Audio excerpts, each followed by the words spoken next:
Hello and welcome back to Star Citizen. My name is Evenlease, and today on 10 Minutes More or Less Ship Review, right behind me I have the MISC FREELANCER DUR. Let's go ahead and take a look at this ship.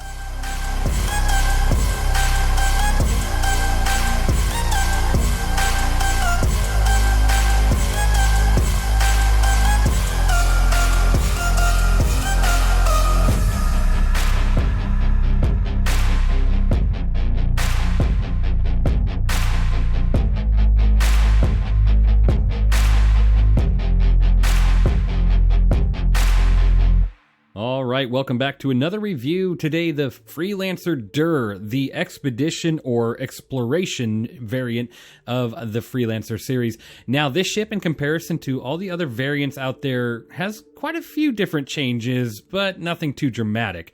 Let's go ahead and start taking a look at this. Before I do, real quick shout out to Agent FPS. I ran into you in game. You said hello. I just really appreciate that. You guys are really awesome. You all are really amazing out there, and it's just such a great community. So moving on to this review here, this Freelancer starting off is $135 on the pledge store, and if you were to buy it in game, it is $3,316,950 aUEC. Now, this ship does come with quite a different weapons package than like the regular Freelancer or even the Freelancer Max or the MISS. This one is outfitted with 4 size 3 attrition 3 laser repeaters, giving you a total of 1,144 DPS. Now, outside of that, you do also have multiple missiles on this ship. You got 4 size 3 Arrestor 3 missiles, 4 size 2 Dominator 2 missiles, and then on the top of the ship at the back, you actually have a manned turret. And it comes with 2 size 2 CF-227 Badgers. So not a bad setup at all for a ship of this size. And the price isn't too far off from the original Freelancer, and it's not that far off from the Max. So you got to ask yourself, what can you really do with this ship in the game currently? Because this ship is meant to go a lot longer or further of a distance than, say, the regular Freelancer and allow you to explore, maybe potentially distant galaxies or just explore the inner workings of, a system that you do find. Like, if we really didn't know much about Daymar, this ship would be the thing to go around and scan it because it has a really advanced scanning package on it compared to like the Freelancer or other variants around this price range. Now, this ship, as you can see, has many different exterior changes like the massive extended fuel tanks on the sides here, as well as a different looking engine like cowling at the end here. It looks really cool. I wish they would actually do this with all the Freelancers. I don't know why, but it just reminds me of like a Firefly almost. and every time I think of that, I think of the show Serenity in the movies, and it was just fantastic. I really wish they would bring that back. I mean, he's able to do The Rookie. Why can't he come back and do that show, right? Nathan Fillion, what a great actor. Now, moving on, there's also a lot of exterior changes at the front of the ship, adding a bunch of like scanner or radar looking, package differences here. Like you got these 2 bulbous noses. This is a very interesting design choice, as well as like some antenna here on the bottom and some scanner arrays at the top as well. It's not terrible looking. Definitely can tell the difference between this and the regular Freelancer and the Freelancer Max as well. I do like that how with the Freelancers, every time you change the variant, the design changes almost a lot. Not like if you take a look at the Cutlass. I'd say the exterior of the Cutlass doesn't change too dramatically throughout its variants, but the exterior on the Freelancers definitely do, and I really appreciate that. It really makes it feel like a different ship. Just like if you saw my review of the Avenger Stalker, that ship doesn't change anything, and except for one interior piece, and it's a completely different ship per se. So I really do like when they have a lot of different changes. Now, getting past the weapons and the exterior changes here, it does have 18,000 bubble shield, which is new for 3.23. It used to only have 2 shields. Now it has 3. So sitting at 18,000, really good. I appreciate that. And it also has 22,500 ship HP.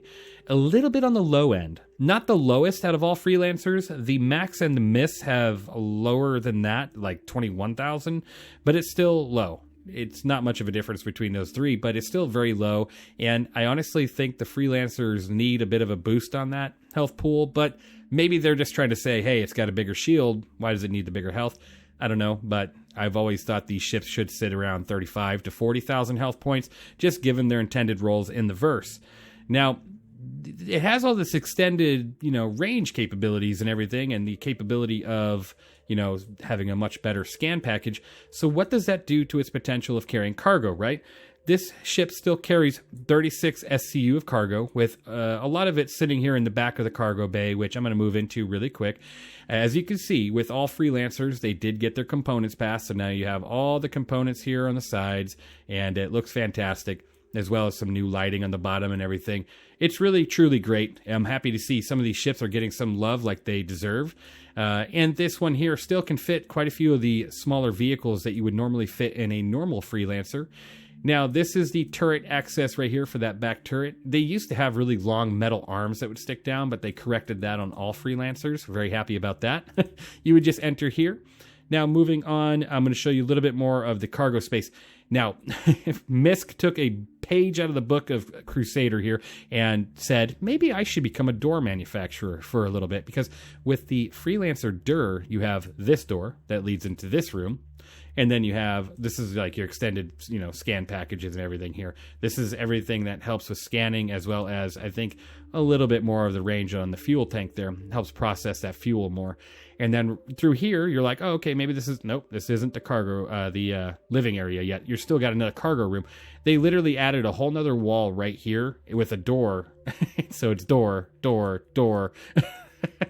Quite interesting. More and more doors. Gotta love it. So right here would typically be cargo. Now it's just in the back, and as well as the forward here. So pretty cool. I don't really like how they split that up. I wish they would just kind of swap this around, put the scanners here, move the door frame back a little bit, and that would make a little bit more sense. Why would you split up your cargo? That doesn't make too much sense, especially since this cargo can't really fit through that docking ring too well. It feels too small, but it does have a docking ring at the very least. So if you wanted to dock to a station or another ship, there is that. It's just not, available yet. Just as the scanning abilities on these ships, they're not really available yet. There is no exploration gameplay yet per se. So getting this ship, you really do have to take that into consideration. Are you getting it for the exploration portion? Because if you are, it's not going to be there yet. Once you walk into the habitation area, you do have a nice little bathroom here that is going to be very claustrophobic. If you go in here and you have to shut the door, you're going to probably panic. You can pull out that toilet. Well, you should be able to. I'm not going to try. But that is the restroom. And then across from that, you do have like a kitchenette little area that you can make the food. The servers are just having a great time right now. You have a nice area to make some food and get some drinks, some towels, everything you need for a little kitchen. And then you have 4 bunks here for your crew, and they are all escape pods, just like in every freelancer variant. It's very interesting. I can't wait to see how escape pod beds truly work and what that does to the ship when you do use them. And then you have a little engineer station here. So if engineering affects this ship like it should, any ship with an interior should get affected by that. Maybe not with the initial run of engineering. This is where you're going to be probably taking care of the ship. So pretty interesting. Right here is another door access, leads to the side of the ship. So if I was to open this door and then come over here, and I'm just going to right click and open ladder, this does lead you to another access point. So you have the back ramp and the side here, which is always good. You never know if you have something blocking the back there like a vehicle and you need to still get in. Perfect place to do so. Now, if you continue through here and you just make your way to the cockpit, another door, you have 4 seats. So the pilot, co-pilot, and any sort of, scanning stations or potentially access to other, spots of the ship. Surprisingly, this ship, and this is something I argue in every one of my freelancer videos, is a 4-person ship. I don't potentially see why. Honestly, it could be like a 2 or 3-person ship. That would make a little bit more sense and clear out some of this for more space here on the inside for living quarters, like maybe a little table and a place to sit here and maybe just 3 bunks. I'm not sure. I don't really feel like it should be 4 people, but that's kind of an argument within the community. If it's 3, 4, 2, potentially everybody runs the ship as 1. So yeah, there's that as well.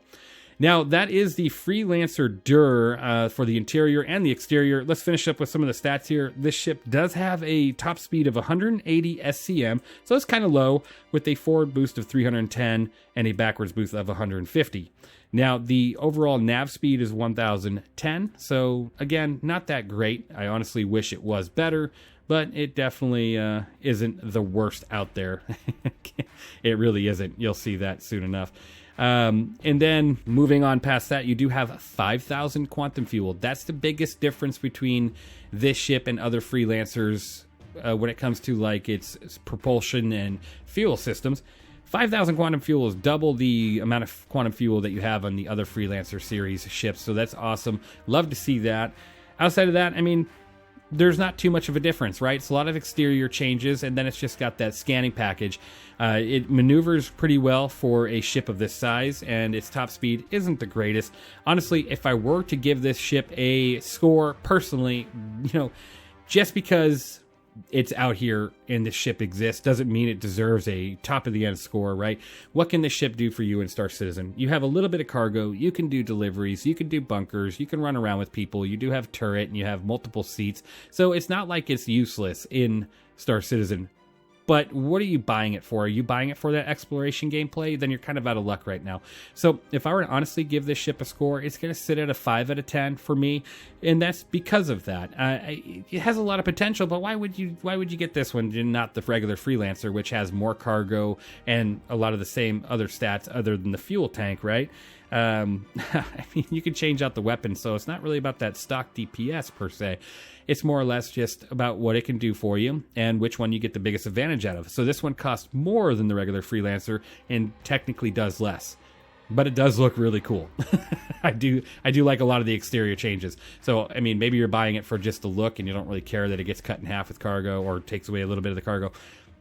Totally up to you, obviously. So 5 out of 10 for me right now. Once the gameplay comes into play, like exploration, I will re-review this ship just like I'm going to re-review every ship if their gameplay element changes. So, yeah.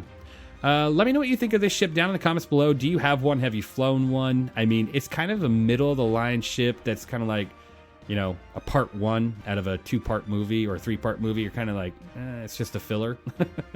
Let me know what you think. Thank you guys for watching. I hope you enjoyed, and I will see you in the next one.